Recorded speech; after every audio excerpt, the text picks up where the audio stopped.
The idea of getting really good people is still undervalued in the marketplace, which is why there's always an opportunity for people who know how to attract and retain the best talent. There's a reason that the most expensive companies in the world in the stock market are at war for talent. I want to say like 18 months ago, one of the headlines of, I think like the New York Times or something, was the talent war.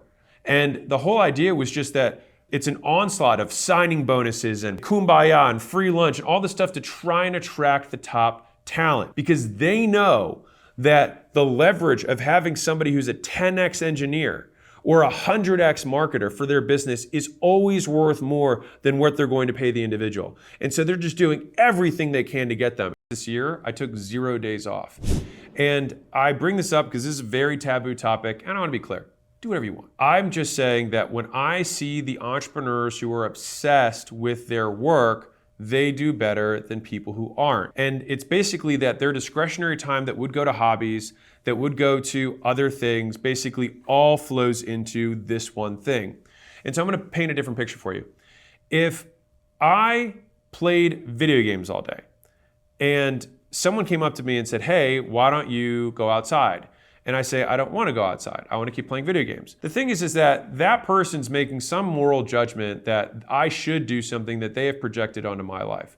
Now, I'm a big believer in personal freedom, which is if you want to play video games every hour of every day until the day you die, that's your prerogative. It's not how I would want to live my life, but more power to you. If you have an outcome that you're optimizing towards, which would be financial wealth, which is kind of the point of my channel, the people who work the most tend to make the most money. And there's a number of reasons for that. So number one is you make more money when you work more because you have less time to spend it. That sounds obvious, but I think it's like kind of silly.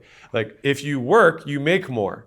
If you stop working, you not only don't make, you also spend. So it's a negative to positive swing. It's actually disproportionate. The next thing is that a friend of mine messaged Elon about vacations. He's like, hey, you should go on vacation, or we should go here for vacation.